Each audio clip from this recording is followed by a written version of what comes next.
उन्होंने बताया है कि जेल में बंद रहने के दौरान उन्होंने बाबा श्याम से रिहाई की अरदास की थी, जिसे बाबा ने सुन लिया। उनकी तरफ से दावा किया गया मीडिया से बात करते हुए कि जो घटना घटित हुई वह तत्कालिक घटना थी। एसडीएम को थप्पड़ मारने पर उन्होंने अफसोस की बात कही है। वो घटना जो घटित हुई थी वो तात्कालिक घटना थी और उस समय भावावेश में जिस तरह की वहाँ कंडीशन बनी उसमें दुर्भाग्यपूर्ण थी, लेकिन घटना बाद में मुझे भी बहुत अफसोस हुआ। और उसके बाद वैसे तो मेरा चुनाव के बाद में सीधा मतगणना से पैदल बाबा खाटू श्याम के दरबार में आना था, लेकिन उस घटना के बाद में जैसा आपको पता है मैं 8 महीने जेल में रहा, कल ही जेल से निकला हूँ। तो सीधा मेरा मन था कि जेल से निकलने के बाद में सीधा बाबा खाटू श्याम के दरबार में आऊँ। और आज मैंने बाबा खाटू श्याम के यहाँ आकर ढोक लगाई, आशीर्वाद मांगा है, बाबा से शक्ति मांगी है कि जिस तरह से मुझे जनता का आशीर्वाद मिल रहा है, ईश्वर मुझे ऐसी शक्ति दे ताकि मैं जनता के हितों के लिए काम करता रहूं, जनमानस के लिए काम करता रहूं। यहाँ रुके इंसान हो चुकी है। स्कूल में बच्चों की आवाज नहीं है और डर अब भी लोगों के जहन में जिंदा है।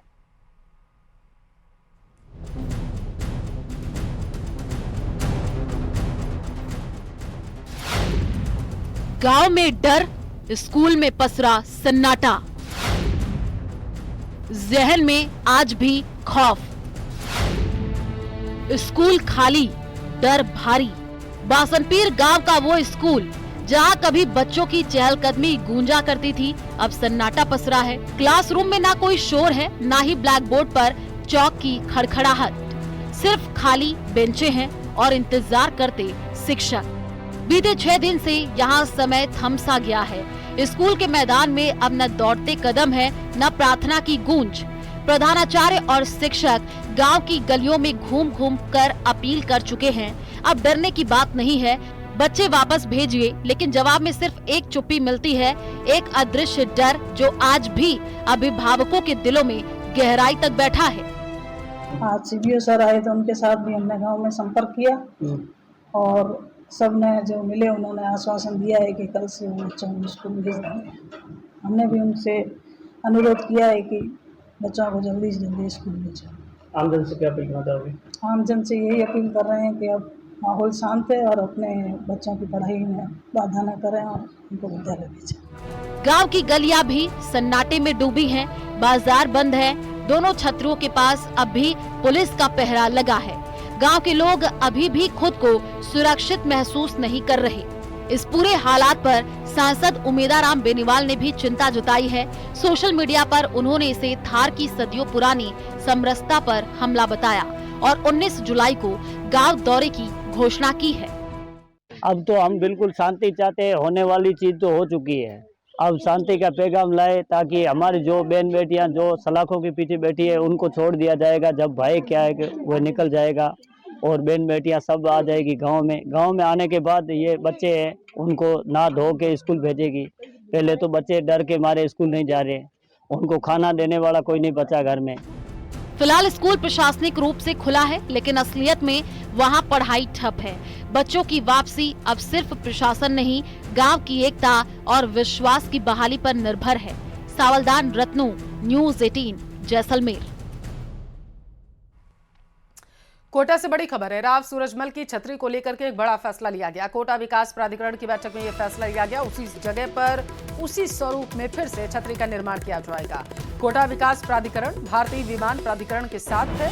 राजपूत समाज और जन प्रतिनिधियों की मौजूदगी में यह फैसला लिया गया है। छतरी के पुनर्निर्माण का प्रावधान भारतीय विमान प्राधिकरण की तरफ से अनुमोदित प्लान में लिया जाएगा। साथ ही छतरी के क्षेत्र को एयरपोर्ट के ऑपरेशन क्षेत्र से रखा जाएगा बाहर, ताकि लोगों को आने जाने में कोई परेशानी ना हो। जानकारी यह है कि अगले 15 दिन में एयरपोर्ट के ग्राउंड लेवलिंग तय होने के बाद शुरू किया जाएगा छतरी का काम। राजपूत समाज की तरफ से तय ड्राइंग के आधार पर बताया जा रहा है छतरी का निर्माण किया जाएगा।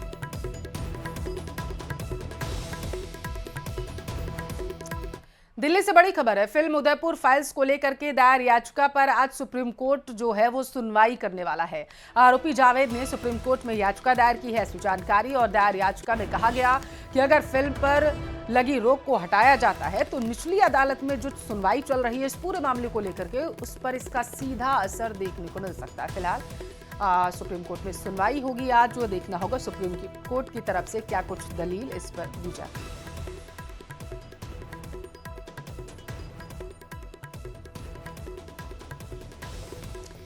स्मार्ट मीटर को लेकर विरोध प्रदर्शन का दौर जारी है। झुंझुनू के सुल्ताना नगरपालिका क्षेत्र में व्यापारियों ने स्मार्ट मीटर के विरोध में धौलिया चौक पर प्रदर्शन किया है। रिपोर्ट देखिए आप। स्मार्ट मीटर लगाए जा रहे हैं, ये बहुत गलत है। सभी गांववासी विरोध कर रहे हैं।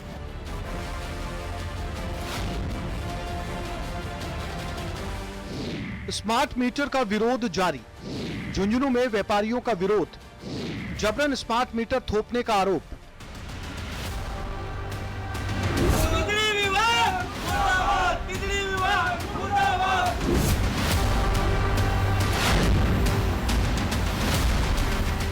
स्मार्ट मीटर पर राजनीति के साथ साथ विरोध प्रदर्शन का दौर जारी है।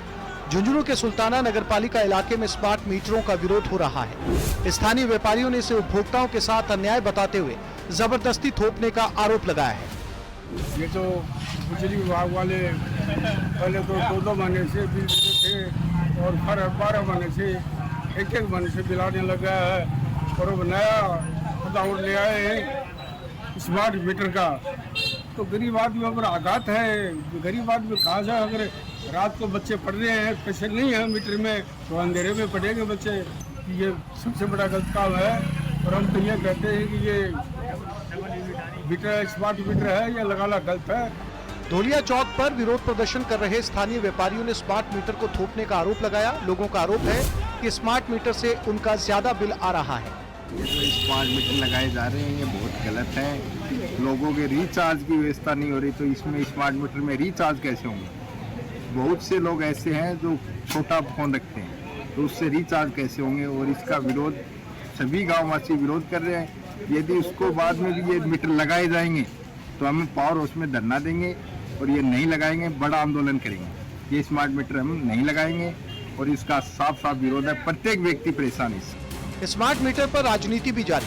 कांग्रेस इसका खुलकर विरोध कर रही है। सोमवार को जोधपुर में स्मार्ट मीटर के विरोध में यूथ कांग्रेस ने प्रदर्शन भी किया। कांग्रेस खुलकर स्मार्ट मीटर की मुखालफत कर रही है।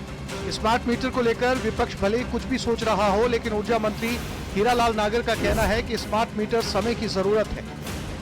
चाहे हम जिस भी दल के हों, पक्ष में रहें विपक्ष में रहें, लेकिन दो ही बात नहीं होनी चाहिए। इस तरह की राजनीति जो जनहित में है उस पर राजनीति नहीं होना चाहिए। इस कल्पना को साकार करना है तो हमें स्मार्ट मीटर ही नहीं, हर व्यक्ति को स्मार्ट बनना पड़ेगा। हर हमारा जो भी डिपार्टमेंट हो उसको स्मार्ट बनना पड़ेगा।